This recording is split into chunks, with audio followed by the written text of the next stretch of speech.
years, these remote viewers were a part of a military research program, accurately foreseeing the outcome of global events. But when they expected to see a future of prosperity, what they saw was our end. Now, the military officer in charge of this top-secret program shatters the silence, revealing to the public what the governments of the world have known all along. The Norwegian government has finished construction of the Doomsday Vault to protect the world's plant species as sort of a modern-day Noah's Ark. More than 100 countries have backed the project. To warn you. Viewers began to pick up on a very large event that at first I thought was a nuclear war. To prepare you.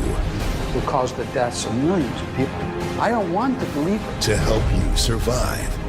Knowing where to go with your last tank of gas is so important.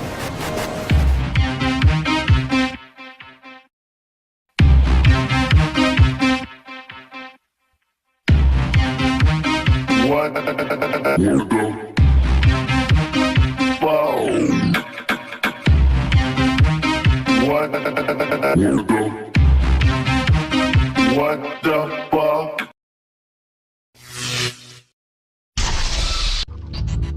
Remote viewers. They could be your neighbors, your co-workers, or someone passing you on the street. They can be anyone or be anywhere. For over a decade, these people have been predicting everything from terrorist attacks to devastating earthquakes with unprecedented accuracy. But they have a secret. The knowledge of an approaching event called the kill shot that will change the world as we know it forever. Just what is remote viewing, and what is this global event that they foresee? It all began over 20 years ago in a top-secret government program. In the early 1970s, the public was unaware that the CIA and the United States military launched an aggressive top-secret research program to discover if a protocol could be developed that utilized the inherent intuitive abilities of the human mind for the purpose of war. It was a scientific endeavor that utilized some of the most brilliant military contracted physicists and researchers in the world. They would exhaust the use of every modern tool and study to determine the secret behind extrasensory perception, or ESP. If this ageless phenomenon truly existed and could be controlled, it would change the face of warfare forever. Major Ed Dames was the training and operations officer for the top-secret program. This tool, remote viewing, had its genesis as a military intelligence collection tool. The CIA and the Army, the Navy to a certain extent, and I, as an intelligence officer at very high levels of the government, Officer Secretary of Defense, Secretary of the Army level, with all the techniques and methods and tools that we had at our disposal, satellites, agents on the ground, there were just some targets, some programs that were so secret and so classified and so close hold, they were impenetrable to all these systems. So as a tactic of desperation, the Army particularly looked at the potential of psychics and using ESP to collect intelligence. Secretly utilizing millions of tax dollars, researchers believed they had finally cracked the process to how the human mind obtains and processes unconscious information. Eventually, the positive results of the remote viewing program couldn't be ignored, and real-world targets were issued to the top-secret team. As the training officer for the unit, I had to be sure that my students, trainees, other fellow officers could remote view anything. For instance, a good example would be, at one point there was a satellite, one of our satellites, a KH-9, picked up a flash off the coast of South Africa. And none of us in the intelligence community really knew what that was. There was no method to go back, play the tape backwards, and to analyze what that was. But remote viewers were able to discern exactly what that was and who did that. It was not a natural event. The results are still classified, so I can't talk about it anymore. But that's an enigma. That was an enigma we had to turn our attention to and penetrate. In fact, throughout these remote viewing operations, Major Ed Dames received 3 medals of recognition for matters of national security as the head of the remote viewing program. To this day, the details surrounding the recognitions are classified. Up until this point, trained military remote viewers looked strictly at current-day targets. But intelligence officials and generals wanted to push the viewers even further, to push their minds into the future. I began to push even forward in time, over the horizon, the future. Can remote viewing, how effective is it against future events? I was looking ahead to see if we could put together an outline for our bosses of events over the horizon. We were particularly interested in military events, not necessarily civil, social and economic events, particularly military. Viewers began to pick up on a very large event that at first I thought was a nuclear war or something geophysically tragic that affected the globe. It took a lot of work, a lot of analysis to collect information about what this huge event was that affects the entire planet too. So we were getting closer to discerning what we were dealing with. We began looking closer at this. We began to sketch a spherical object that was very big. I thought, oh, maybe this is a comet. Certainly not a meteor, because it's on fire. And it's the thing that's going to affect this event that we're picking up in the future. So we did some more work on it. It wasn't a comet. It was big and on fire and right next door in our neck of the woods. It was our own star, the sun.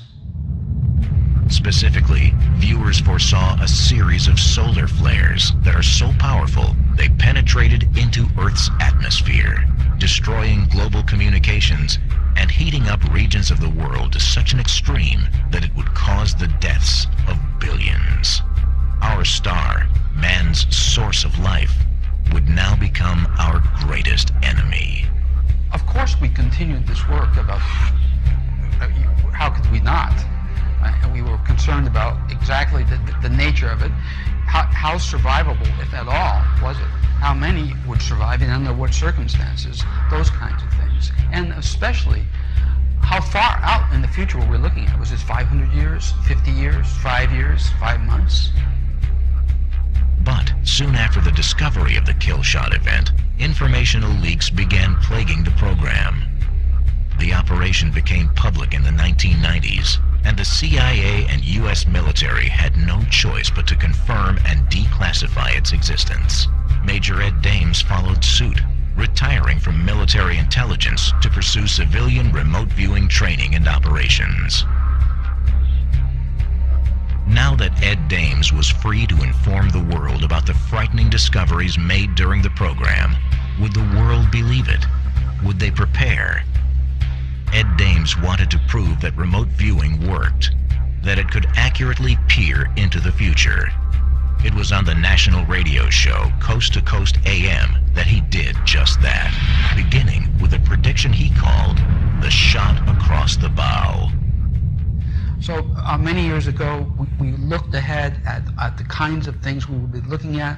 One was what I called on national radio the shot across the bow, that the sun is going to produce a very large solar flare, a discrete burp that will be very large and be a red flag toward geophysicists and solar physicists. I went on national radio and I said, get ready, this rampage is about to begin. 2 weeks later, the largest solar flare in recorded history happened. It was, luckily, the sun, that particular event was facing away from the Earth because it was at least an X35, some people say X50 or whatever. Point is, it's the solar physicists, atmospheric physicists, had to create a whole new logarithmic band for what they called a mega flare.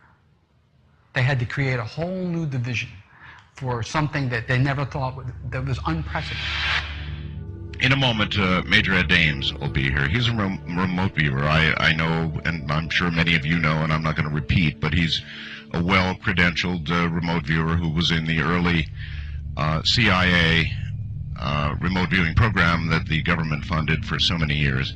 I've read his entire military record. He is exactly who he says he is. One of the biggest things he's talked about has been our sun. And that the sun was going to get unpredictably and horrendously active and would first fire a shot across the bow. This is from thenewscientist.com, and the reason I'm going to read this is because a lot of people say, well, you know, Art, the sun has 11-year cycles, and there's nothing unusual about what's going on right now. Oh, are you wrong? Listen carefully. The headline is, Sun More Active Than For a Millennium. The sun is more active now than it has been for a millennium. The realization, which comes from a reconstruction of sunspots stretching back 1,150 years, comes just as the sun has thrown, their word, a tantrum. Over the last week, giant plumes of material burst out from our star's surface and streamed into space, of course causing geomagnetic storms here on Earth, which, in fact, one of them so powerful, the most powerful ever recorded, put our instruments in total saturation for 11 minutes. Satellites out there designed to measure these things, they went into saturation. It went up against a peg and just stayed there. It was so powerful. Today, actually a couple of days ago now, when I called him during the intensity of all this, and he said, Art, that was it. That was a shot across the bow. Just 2 weeks after Major Dames' national radio prediction in 2003, the largest solar flare in recorded history happened. The direction of the flare shot across Earth's path around the sun. If the coronal mass ejection had occurred just 3 months later, the world as we know it would have changed forever. But this would merely be a warning of things to come, a precursor to the kill shot itself. Major Dames revealed even more near-term events that would precede the kill shot. He informed the world on national radio that a new mutated killer crop fungus would soon be discovered in Africa and devastate food supplies, eventually traveling to other regions of the world over the seas to the United States. As time passed, many had forgotten about this prediction, until one day in 2007. When I read this, as I said on the air, Ed, it stopped me cold in my tracks. Spores that begin in Africa, spread around the world. That sounds an awful lot like what you said. The spores of which a fungal pathogen would begin in Africa and then migrate. I can't overemphasize the danger of this particular mutant. We said that it would be a mutation. That is what you said, and it is a mutation. Even more predictions were revealed on national radio. But this next event was more terrifying than many could have imagined. I was flabbergasted by the data I got as a result of remote viewing the next X day in Tokyo, because this reactor problem, a reactor breaking, and what I said to the Japanese, I said, and on national radio in my country, this is going to be at least a mini Chernobyl, at least a mini Chernobyl.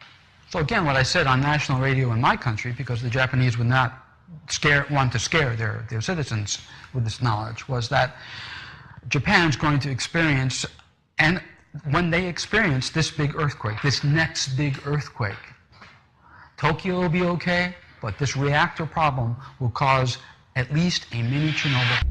On March 11, 2011, this tragic prediction came to pass. A massive 8.9 earthquake struck off the coast of Japan, resulting in a tsunami that swept across the Japanese landscape, engulfing entire towns. Just as Ed Dames predicted, power plants were damaged, resulting in the worst nuclear disaster since Chernobyl.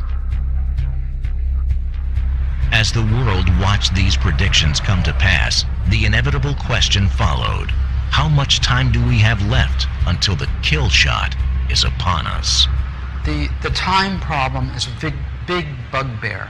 We can see an event. I use see loosely. We can perceive big events, all of these types of big events, in the future, just like one could see a big mountain range in the future. You can see it ahead, but we don't have the parallax, in terms of an analogy, we don't have the parallax vision to adjudge the distance to this big mountain. We can only guess it. There's a very similar situation we have in remote viewing. We can perceive these events ahead, but we can't adjudge the distance in time. So it's still a big problem for us. That's why we had to go through this nut roll about looking at the preceding events that lead up to this huge catastrophic disaster on Earth. When is this going to happen?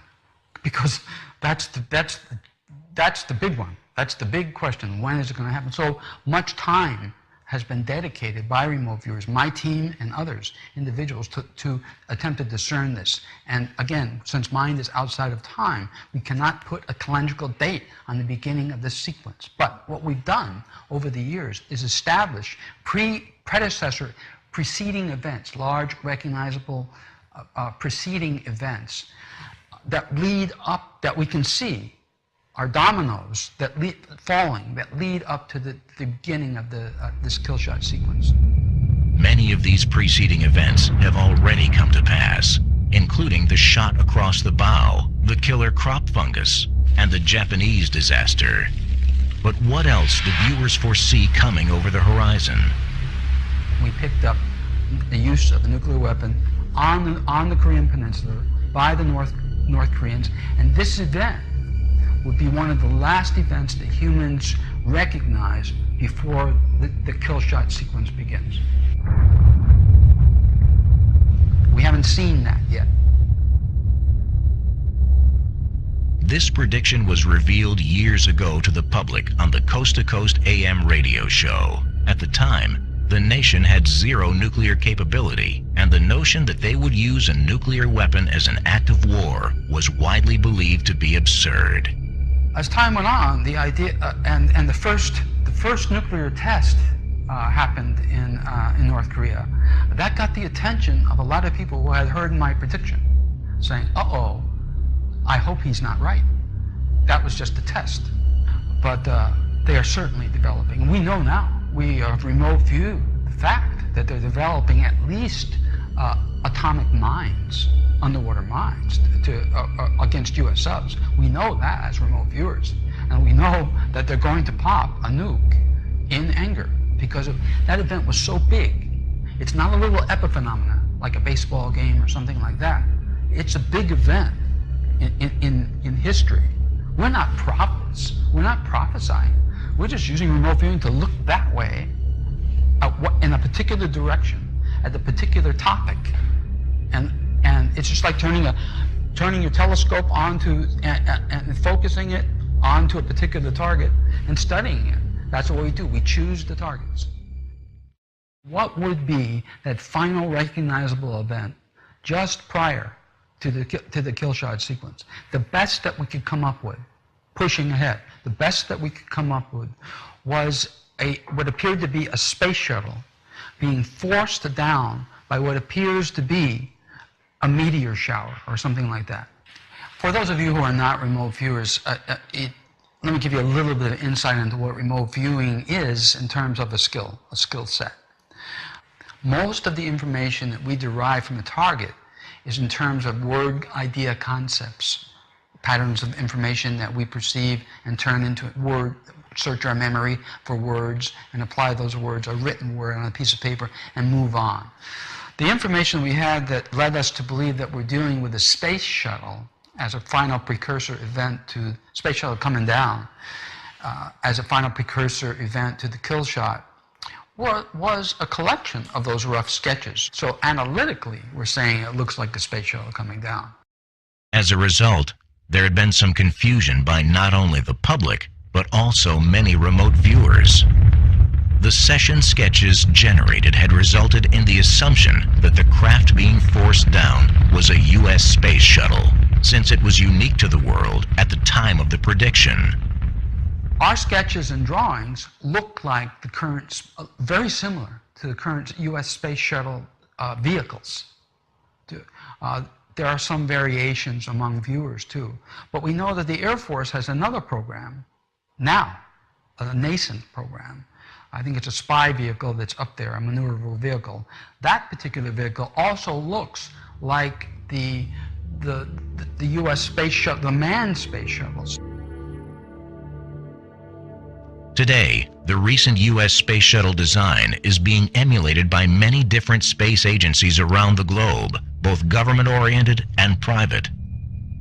No longer is the design unique to the U.S. space program, but the precursor itself remains the same. When a shuttle-like craft is forced down from orbit, the kill shot will begin.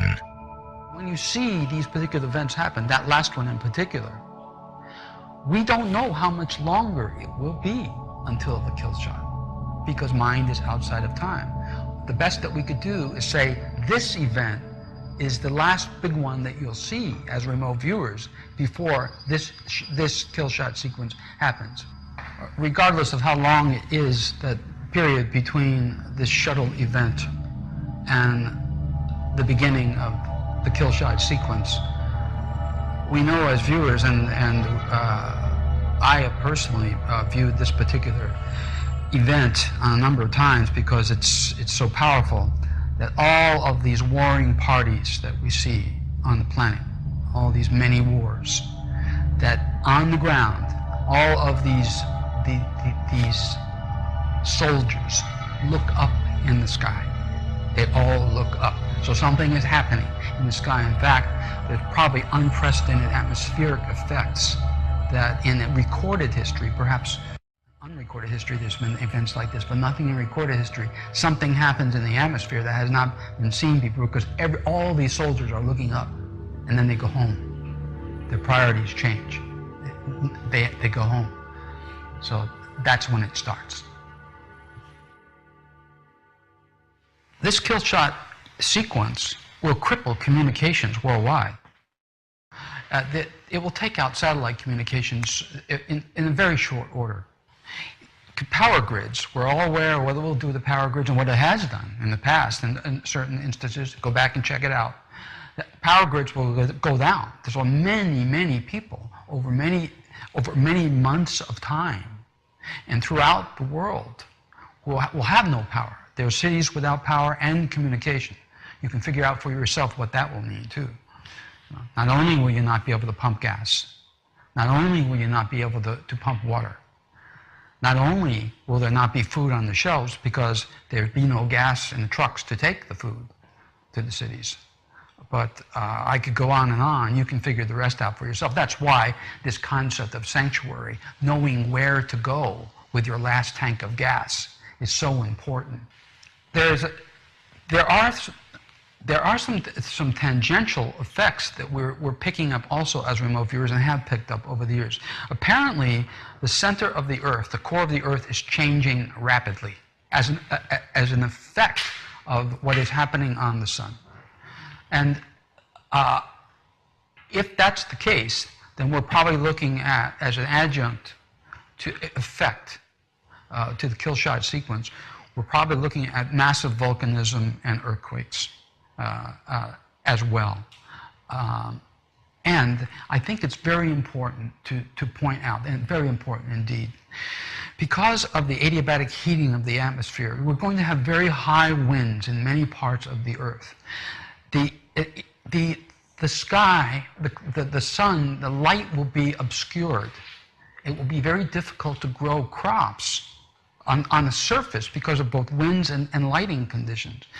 Solar physicists were chewing their nails because they were very concerned that the sun had been very quiet for so long, and this was not predictable. And so because it was not predicted, it did not follow the solar cycle, they were afraid that the sun might be doing something erratic. And that's when we began to see in the press and the news all these warnings about what major solar flares would do to the planet, to communications, to power grids, etc. And then in the last few months, we've seen that the sun's been relatively quiet. And now the scientists are saying, well, maybe the sun is going into a long period, years of quiescence. It's going to quiet down, and that's what we're seeing. And that might create global cooling. That may be why there's been the storms, snowstorms have been so severe, because the sun's quieter and not as active. Folks, it's the calm before the storm. It is the calm before the storm. The kill shot effects, and these will come and go, but the massive damage, first of all, will be to communications. Communication satellites, military satellites as well, will go down. We're not talking about single event latch-ups where you have a couple of semiconductors go bad. No, these things will be fried. Anybody in space, whether you're inside that little leaded shield on a space station or not, you're fried. You're in bad shape. You're going to die. Okay. So communication, power grids. Power grids, when they go down, folks, when the sun takes the power grids down, it's done it before. This time they won't go back up. It'll be months and months, if not years, to get power grids back up and running. There's going to be no power. Okay, so you'll need some. If you live in a place where it's going to be cold, you're going to need fuel to stay warm. So there's a lot of planning to do, folks. I would encourage you to start now, if not yesterday. I also want to point out that there's going to be most probably unprecedented geophysical events when this kill shot sequence starts. Earth can only take so much of protons hitting its magnetosphere, and on top of that, you're going to have X-rays that will be at Earth in 10 minutes, right? Now, we don't know how powerful those X-rays will be, but we do know that those protons will be extremely powerful, that mass from the sun. So we're looking at anywhere from 24 to 48 hours, perhaps, sometimes longer, depending on the velocity of the flare itself, before that actually impinges upon Earth's atmosphere and begins to heat it up. When the heating occurs, after that's done, that's when the power grids begin to go down. That's the X-rays themselves will take out satellites if they're powerful X-ray flares. The kill shot, a series of devastating solar flares that will strike Earth, will cause the loss of all global GPS and communication systems. Power grids for entire regions and countries will fail. There will be unprecedented regional heating and atmospheric effects. But what parts of the world will be affected the most? And what areas do remote viewers see as survivable? This is not to say, I want to presage, I want to caveat what I'm about to say and qualify it with this. Just because we have not seen sanctuaries out of the thousands of individual sanctuary remote viewing sessions and projects that work, just because we've not seen sanctuaries in some of the places I will outline, does not mean there are none there. I'm just saying a pattern has emerged that says the following. South America, we found no sanctuaries in South America or Latin America. We have found, additionally, very few sanctuaries in the entire southern hemisphere, including Australia and New Zealand, with some exceptions in Australia and 1 or 2 exceptions in New Zealand.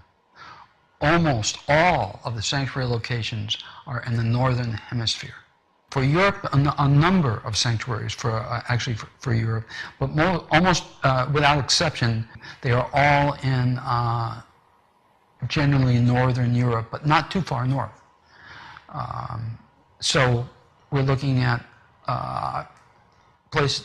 certain places in Austria, Poland, all the way through Russia. But it's important to know that all of these sanctuary locations, almost without exceptions, are small locales that are distant, fairly distant from population centers or separated geographically by mountain ranges or bodies of water from large population density centers. And you know as well as I do that how many people do not have the option to move. Even if they knew where a sanctuary was, even if they knew where their own personal survival zone was, they don't have the option to move. For those people, here are the very, very essential things that you're going to need to try to sit this out. Fresh water is critical. You must have fresh water because it will be in short supply almost worldwide, not all over the world, but in many places, very short supply. Critical. As much access to fresh water as possible. If you happen to live next to fresh water, clean fresh water, you're lucky. That's the best condition to live in. Obviously, food. You're going to have food. Everybody now feels that something's coming down. Economically and globally, it has nothing to do with the kill shot. That's just economics alone. Food supply is already short, and food is expensive and going to be more expensive. But it will be absent. There will be no access to food once the kill shot sequence starts. You'll have to have stored food. Shelter. You need to have shelter, as you know. And you're going to need to protect yourself. You can't do this alone. People need people. You'll have to band together as communities, hopefully, and for self-protection and to help each other through this. Remote viewing in terms of forecasting and predicting remember, it's different. Remote viewing is direct knowledge. In this case, kill shot case, we're perceiving an event, and we're downloading data, period. You can take that or leave it. Do whatever you want with the information. I feel that it's important in terms of a public service to put that info out, like we did in the case of a global economic collapse. When gold was $230, I told the public on national radio, it's going to $2,000. Everybody laughed at that. They laughed at the Japanese quake. In fact, the Japanese public were so scared they didn't want to believe that something like that would ever happen. A nuclear reactor breaking. Those kinds of things. You know, we've got a track record here. It's scary. It scares me. I don't even I want to be in denial sometimes about the very information I download. I don't want to believe it, and yet I have to. I have no choice. But I sure don't want to think about it. But I'm going to have to. It's going to be forced down my throat sooner than not. An important consideration, and let's not kid ourselves, you can imagine how many emails I receive and how many people walk up to me and say, Ed, you know, I believe that this is going to happen based upon your past predictions and based upon my own remote viewing. But my family and friends think I'm bonkers, or they're not going to accept this, or they're angry at me for talking about it. What should I do? I always have the same answer.